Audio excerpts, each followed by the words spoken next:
ओम शांति, ओम शांति, ओम शांति। 25/2/24 प्रातः मुरली। ओम शांति। अव्यक्त बाप दादा रिवाइज 30/3/98 मधुबन। सर्व प्राप्तियों की स्मृति इमर्ज कर अचल स्थिति का अनुभव करो और जीवन मुक्त बनो।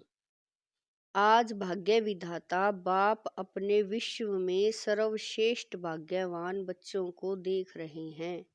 हर बच्चे के भाग्य की महिमा स्वयं भगवान गा रहे हैं। बाप की महिमा तो आत्माएं गाती हैं, लेकिन आप बच्चों की महिमा स्वयं बाप करते हैं। ऐसी कभी स्वप्न में भी सोच कि हमारा इतना श्रेष्ठ भाग्य बना हुआ है, लेकिन बना हुआ था, बन गया। दुनिया के लोग कहते हैं भगवान ने हमको रचा, लेकिन न भगवान का पता है न रचना का पता है। आप हर एक भाग्यवान बच्चा अनुभव और फगूर से कहते हो कि हम शिव बाबा, कहते हो कि हम शिववंशी ब्रह्मा कुमार कुमारियां हैं। हमको मालूम है कि हमें बाप दादा ने कैसे रचा। चाहे छोटा बच्चा है, चाहे बुजुर्ग पांडव है, शक्तियां हैं, किसी से भी पूछेंगे आपका बाप कौन है तो क्या कहेंगे? फलक से कहेंगे ना कि हमको शिव बाप ने ब्रह्मा बाप द्वारा रचा, इसीलिए हम भगवान के बच्चे हैं, भगवान से डायरेक्ट मिलते हैं। न सिर्फ परम आत्मा व भगवान हमारा बाप है, लेकिन वह बाप भी है, शिक्षक भी है और सतगुरु भी है। सबको यह नशा है। ताली बजाई, एक हाथ की ताली बजाना, अभी यह भी एक्सरसाइज बुजुर्गों को सिखानी पड़ेगी। बच्चों को खुश देख बाप दादा भी खुशी में झूलते हैं सदा, और सदा कहते हैं वाह मेरे हर एक श्रेष्ठ भाग्यवान विशेष आत्माएं बाप के रूप में परमात्मा पालना का अनुभव कर रहे हैं। यह परमात्मा पालना सारे कल्प में सिर्फ इस ब्राह्मण जन्म में आप बच्चों को प्राप्त होती है। परमात्मा प्यार अपने देह भान को भी भुला देता है, साथ साथ अनेक स्वार्थ के प्यार को भी भुला देता है। ऐसे परमात्मा प्यार, परमात्मा पालना के अंदर पलने वाली भाग्यवान आत्माएं हो। कितना आप आत्माओं का भाग्य है जो स्वयं बाप अपने वतन को छोड़ आप गोल्डली स्टूडेंट को पढ़ाने आते हैं। ऐसा कोई टीचर देखा जो रोज सवेरे सवेरे दूर देश से पढ़ाने के लिए आवे? ऐसा टीचर कभी देखा? लेकिन आप बच्चों के लिए रोज बाप शिक्षक बन आपके पास पढ़ाने आते हैं, और कितना सहज पढ़ाते हैं। 2 शब्द की पढ़ाई है, आप और बाप। इन्हीं 2 शब्दों में चक्कर कहो, ड्रामा कहो, कल्प वृक्ष कहो, सारी नॉलेज समाई हुई है। और पढ़ाई में तो कितना दिमाग पर बोझ पड़ता है, और बाप की पढ़ाई से दिमाग हल्का बन जाता है। हल्के की निशानी है ऊंचा उड़ना। हल्की चीज स्वतः ही ऊंची होती है। तो इस पढ़ाई से मन बुद्धि उड़ती कला का अनुभव करती है, तो दिमाग हल्का हुआ ना।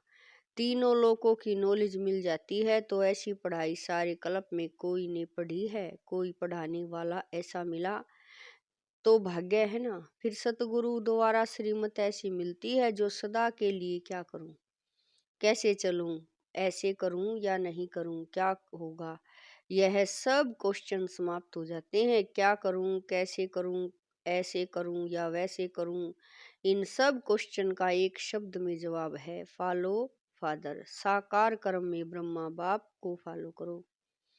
निराकारी स्थिति में अशरीरी बनने में शिव बाप को फॉलो करो। दोनों बाप और दादा को फॉलो करना अर्थात क्वेश्चन मार्क समाप्त होना व श्रीमत पर चलना। यह मुश्किल है, पूछने की आवश्यकता पड़ती है क्या? कॉपी करना है, अपना दिमाग नहीं चलाना है। बाप समान बनना अर्थात फॉलो फादर करना मुश्किल है या सहज है? सहज है, सहज है ना। 30 साल वाले हाथ उठाओ। अच्छा, 30 साल में मुश्किल लगा या सहज है? अभी देखो 30 साल वालों को भी सहज लगा तो आप जो पीछे पीछे आए उन्हों के लिए मुश्किल है या सहज है? सहज है ना। गर्मी के कारण सभी के हाथों में रंग बिरंगी पंखे हैं जो हिला रहे हैं। अच्छा, पंखों की रिमझिम भी अच्छी लग रही है, सीन अच्छी है, नवनीता होनी चाहिए ना। तो इस ग्रुप की यह भी नवीनता है, यह भी टीवी में आ गया। अच्छा है, सभी भाग भाग कर पहुंच गए हैं। बाप दादा भी स्नेह की मुबारक देते हैं, देखो। और जो भी हद के गुरु होते हैं कितने वरदान देते हैं, एक का 10 ज्यादा नहीं देते हैं, लेकिन आपको सतगुरु द्वारा रोज वरदान मिलता है। ऐसा गुरु कब देखा? नहीं देखा ना, आप लोगों ने ही देखा। लेकिन कलप कलप देखा तो सदा अपने भाग्य की प्राप्ति को सामने रखो। सिर्फ बुद्धि में मर्ज नहीं रखो, इमर्ज करो। मर्ज रखने के संस्कार को बदलकर इमर्ज करो। अपनी प्राप्तियों की लिस्ट सदा बुद्धि में इमर्ज रखो। जब प्राप्तियों की लिस्ट इमर्ज होगी तो किसी भी प्रकार का विघ्न वार नहीं करेगा, वह मर्ज हो जाएगा और प्राप्तियां इमर्ज रूप में रहेंगी। बाप दादा जब सुनते हैं कि आज किसी भी कारण से कोई कोई बच्चे मेहनत करते हैं, युद्ध करते हैं, योग लगाने चाहते, लेकिन लगता नहीं है, सोल कॉन्सेंस के बदले बॉडी कॉन्सेंस में आ जाते हैं, जो तो बाप दादा को अच्छा नहीं लगता। कारण क्या? अपने भाग्य की प्राप्ति इमर्ज नहीं रहती, मर्ज रहती है। फिर जब कोई याद दिलाता है तो सोचने लगते हैं होना तो ऐसा चाहिए, इसीलिए बहुत सहज पुरुषार्थ है। प्राप्तियों को इमर्ज रखो। जब से ब्राह्मण बने तब से अपने भाग्य को स्मृति में रखो, हलचल में नहीं लाओ, अचल बनो। क्योंकि यहाँ आबू में यादगार क्या है? अचल घर है या हलचल घर है? अचल घर है ना। यह किसका यादगार है? आपका यादगार है ना। तो जब भी कोई सूक्ष्म पुरुषार्थ का मार्ग मुश्किल लगे, बुद्धि ज्यादा हलचल में हो, तो अपने यादगार को स्मृति में लाओ। कई बार बच्चे ज्ञान की पॉइंट्स बोलते भी हैं कि मैं आत्मा हूँ, ड्रामा है, यह तो विघ्न है, यह तो साइड सीन है, बोलते भी रहते लेकिन हिलते भी रहते, हिलते हिलते बोलते रहते। जब ऐसी बुद्धि बन जाए तो अचल नहीं हो सके, तो मधुबन का अचल घर याद रखो। यह तो स्थूल चीज है ना, सूक्ष्म तो नहीं है, आंखों से देखने की चीज है। मेरा यादगार अचल घर है, हलचल घर नहीं है। क्योंकि बाप दादा इस वर्ष को सर्व बच्चों के प्रति मुक्ति वर्ष मनाना चाहते हैं। ऐसा नहीं हो हाथ उठाए तो कोई का उठे, कोई का नहीं उठे। नहीं, बाबा कह रहे हैं ऐसा न हो, हाथ उठावे तो कोई का उठे, कोई का नहीं उठे। नहीं, सभी खुशी खुशी से हाथ की ताली बजावे। सभी बजाने लगे, चलो अभी बजा दी तो ठीक है, लेकिन ऐसे ही बाप दादा इस वर्ष के समाप्ति में इतनी जोर से ताली बजाते देखे। अभी तो बजाई अच्छा है, लेकिन तब भी बजाना, बजाएंगे, देखो हाथ की ताली बजा के तो खुश कर दिया। लेकिन बाप दादा नए वर्ष में जो अपना 18 जनवरी विशेष ब्रह्मा बाप के शरीर से मुक्त होने का दिन है, तो 18 जनवरी में बाप दादा फिर हाथ उठवाएंगे कि मुक्ति वर्ष मनाया या सिर्फ सोचा। मनाना है, सोचते तो नहीं रह गए। सब रूप में लाया, वा सोचते सोचते लास्ट में भी सोचते रहेंगे। यह रिजल्ट बाप दादा देखने चाहते हैं, दिखाएंगे। अच्छा, याद रहेगा ना। प्राप्तियों को सामने रखो। याद, बाबा कह रहे हैं बाप की याद के साथ बाप ने जो दिया वह भी मर्ज करो। क्या बनाया और क्या मिला? बाप दादा इस वर्ष के बाद हर बच्चे को जीवन मुक्ति स्थिति में देखेंगे। भविष्य में जीवन मुक्त होंगे, लेकिन संस्कार जीवन मुक्त के अभी से ही मर्ज करने हैं। और निरंतर कर्म योगी, निरंतर सहज योगी, निरंतर मुक्त आत्मा के संस्कार अभी से अनुभव में लाओ। क्यों? बाप दादा ने पहले भी इशारा दिया है कि समय को परिवर्तन आप विश्व परिवर्तक आत्माओं के लिए इंतजार कर रहा है। बाप दादा ने पहले भी इशारा दिया है कि समय का परिवर्तन आप विश्व परिवर्तक आत्माओं के लिए इंतजार कर रहा है। प्रकृतिपति आत्माओं का विजय का हार लेके आह्वान कर रही है। समय विजय का घंटा बजाने के लिए आप भविष्य राज्य अधिकारी आत्माओं को देख रहे हैं कि कब घंटा बजाएं।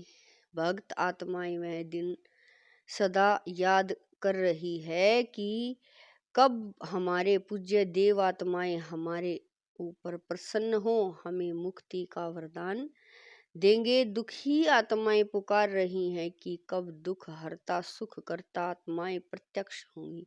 इसीलिए यह सब आपके लिए इंतजार व आह्वान कर रहे हैं। इसीलिए हे रहमदिल विश्व कल्याणकारी आत्माएं, अभी इन्हों के इंतजार को समाप्त करो। आपके लिए सब रुके हुए हैं। आप सब मुक्ति बाबा कह रहे हैं, आप सब मुक्त हो जाओ तो सर्व आत्माएं प्रकृति भगत मुक्त हो जाएं तो मुक्त बनो। मुक्ति का दान देने वाले मास्टर दाता बनो। अभी विश्व परिवर्तन की जिम्मेवारी के ताजदारी आत्माएं बनो। जिम्मेवार हो ना, बाप के साथ मददगार हो। क्या आपको रहम नहीं आता? दिल में दुख के विलाप महसूस नहीं होते? हे विश्व परिवर्तक आत्माएं, अभी अपने जिम्मेवारी की ताजपोशी मनाओ। बाप दादा ने पहले भी कहा, सो हिमालय जितने बड़े ते बड़े विघ्न भी आ जाए तो भी हटेंगे नहीं, हार नहीं खाएंगे। ताजपोशी मुक्ति वर्ष अवश्य मनाएंगे। बाप दादा रोज चार्ट देखेगा, ऐसे नहीं यहाँ से जाओ तो ट्रेन में ही कहो पता नहीं क्या हो गया, घर में गए तो बगुले और हंस की लड़ाई लग गई। ऐसे नहीं कहना यह हो गया, यह हो गया। यह नहीं सुनेंगे। आपके पत्र वेस्ट पेपर बॉक्स में डालेंगे, सुनेंगे नहीं। दृढ़ संकल्प करो, होना ही है। जहाँ दृढ़ता है वहाँ सफलता नहीं हो असंभव है। तो सभी दृढ़ संकल्प वाले हैं ना? टीचर्स हाथ उठाओ। टीचर्स बहुत हैं, सारे सेंटर खाली करके आए हैं क्या? देखो एक खुशखबरी सुनाती हैं। बाप दादा ने देखा, अभी देखा सुना है कि सर्व मधुबन वालों ने अपने परिवर्तन का लक्ष्य बहुत अच्छा रखा है। लक्षण तो देखेंगे लेकिन लक्ष्य बहुत अच्छा रखा है। अपने में अंतर जो आया है वह भी लिखा है, लेकिन बाप दादा को खुशी है। अंतर आना शुरू हुआ, आगे होता रहेगा, लेकिन सभी ने अपने दृढ़ संकल्प का उमंग उत्साह अच्छा दिखाया है। अभी कागज में है, लेकिन कागज में भी पहला कदम तो है। तो बाप दादा को खुशी हुई। क्यों? सारे वर्ल्ड के लिए है। अर्जुन मधुबन निवासी है, निमित मधुबन निवासी है। सेकंड नंबर देश विदेश की निमित सेवाधारी टीचर्स हैं और सर्व सहयोगी साथी सारा परिवार ब्राह्मण आत्माएं हैं। तो मधुबन का नक्शा बाप दादा देखेंगे कि बिल्कुल बदला हुआ दिखाई दे। मधुबन वाले तो कम आए होंगे, कईयों ने तो लिखा ही नहीं है। आगे बैठने वालों ने कम लिखा है, बहुत बिजी रहे हैं। लेकिन जब काम मिलता है तो लिखने में भी मार्क्स जमा होते हैं। अगर नहीं लिखा तो मार्क्स एक्स्ट्रा कम हो गई, नुकसान कर दिया। जो भी डायरेक्शन मिलते हैं डायरेक्ट बाप द्वारा मिलते हैं, चाहे निमित्त आत्माएं दादियां द्वारा मिलते हैं, उसको रिगार्ड देना अति आवश्यक है। इसमें न बहाना देना न अलबेलापन करना। आगे के लिए बाप दादा बता देता है कि मार्क्स जमा नहीं हुई, इसीलिए इसको महत्व देना अर्थात महान बनना हल्की बात नहीं करो। बच्चे बड़े चतुर हैं, कहेंगे बाप दादा तो जानते ही हैं ना। जानते तो हैं, लेकिन कहाँ क्यों जानते हुए कहाँ ना, तो ऐसे छुड़ाना नहीं चाहिए। बहुत ऐसे कार्य हैं छोटे छोटे जिसको हाँ जी करने में एक्स्ट्रा मार्क्स जमा होती है।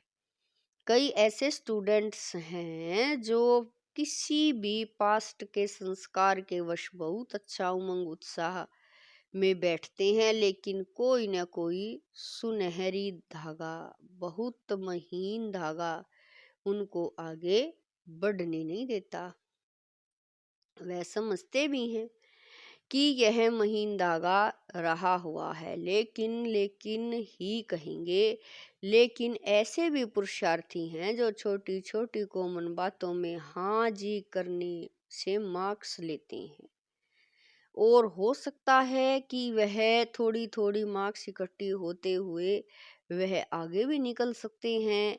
ऐसे भी बाप दादा के पास एग्जाम्पल के रूप में हैं, इसीलिए सहज तरीका है छोटी छोटी हाँ जी करने में मार्क्स जमा करते जाओ। कट नहीं करो, जमा करो। बाकी बाप दादा ने देखा मेजोरिटी ने उमंग उत्साह अच्छा दिखाया है, इसीलिए दृढ़ संकल्प के लिए विशेष उन मधुबन निवासी बच्चों को बाप दादा हाँ जी करने की मुबारक देते हैं।